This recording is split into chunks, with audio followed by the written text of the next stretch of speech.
Hey guys, Luke here, and the 2019 NRL season is just about upon us, and I thought it was about time we do a predictions video. Now, I didn't actually do one last year, and thank God, because my predictions were awful. Like, seriously bad. Like, I can't even express how bad they actually were. Hopefully, seeing as I'm actually doing a video on it this year, my predictions are a little bit better. So I've written down all of my predictions on my phone. We're going to be going over the premiers, the minor premiers, the wooden spoon, the Dally M, the top try scorers, the top point scorers, the rookie of the year, biggest improvers, biggest fallers, and the surprise packet. So first off, we're going to start off with the minor premiers. I think the minor premiers at the end of the year will be the Roosters once again. While we're at it, I think they're going to win the Premiership as well, back to back. I don't know how you can look at this Roosters team and say that they won't win the Premiership. In previous years, there's been talk about a team going back to back, but a lot of the times they've lost a player or there's been some sort of speculation like, oh, they can't really back it up. I haven't seen anybody who said the Roosters won't win it. They have lost Blake Ferguson, but they've gained Angus Crichton and Brett Morris, Ryan Hall. So overall, I think their team's even better than last year. How does that happen? How do you win a Premiership and improve your squad? I don't get it. We didn't so much have a salary cap as a,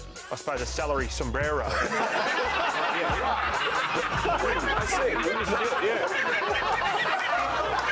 Also, in terms of other teams, there's no other standout teams as well. I mean, you look at Melbourne, they've lost Billy Slater, so they dropped down. Like the Knights, they've got a pretty good team, but they still haven't got a hooker. Like, there's no one to really compete with Roosters. So yeah, Roosters to do the double, get the minor premiership and the premiership. Going all the way to the opposite end of the table, we've got the Wooden Spooners. I'm predicting the Canberra Raiders to come last. Now, the Raiders have actually lost a fair few good players. Jordan Rapana is going to be out for most of the year. Shannon Boyd's gone to the Titans. Junior Paulo, he's off to Parramatta, so that's 2 starting props gone. And they're moving Jack Whiten from fullback to 5'8". Now, he's actually played 5'8 before, and he was shocking. And even if he does end up actually being a pretty good 5'8", they still got Aiden Caesar at halfback. No, God! Now, on to the Dally M medal winner. Now, this one's hard to predict because you got to take into account it doesn't necessarily reflect who was actually the best player. It's more so who polls the best. So, sometimes you get players who they poll 2 points even though they played shit just purely because of their name. And because of that, I think Kalyn Ponga will win. Even if he's not necessarily the best player, I think the Knights are going to win enough games, but either him or Mitchell Pearce are going to poll 3 or 2 points.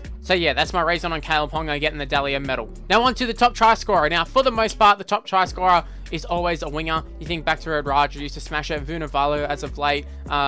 Even like Fusatua was last year. I think it was George Jennings as well. Funnily enough, George Jennings doesn't even have a club at the moment.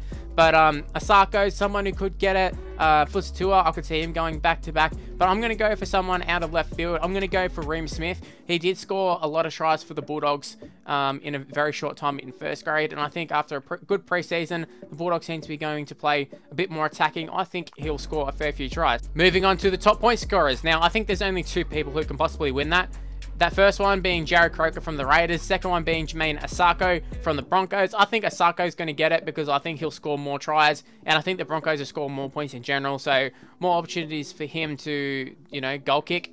And yeah, so pretty much top point scorer, it's always going to be someone who scores and does the goal kicking, and Asako fixed the bill this year. Moving on to Rookie of the Year. Now, this is a very tough one because obviously we don't really know who's going to actually play this year in terms of rookies. One player we do know for sure, though, is Zach Lomax. We know he will get a go at some point for the Dragons. I think he will end up being Rookie of the Year. Also, special mention to the Rabbitohs, Corey Allen. I think he's a good shout as well. Pretty sure he's going to get the starting fullback role, and in such an important position, I could easily see him getting Rookie of the Year, or even if he plays wing or something. If he gets a go, I think he'll go very close. Another one being Bronson Xerri as well for the Sharks. It's just a matter of who gets an opportunity early enough and is able to impress. I think at this point, though, Zach Lomax, he is a safe bet if you're looking for a Rookie of the Year. He's played NRL before. He's played finals footy as well, which is quite important, and he's shown that he didn't look out of place. For biggest improvers, I don't think this is going to be much of a shock, but I'm going to pick the Newcastle Knights now. They didn't make the 8 last year, and I think that did surprise a lot of people. A lot of people had them in the 8.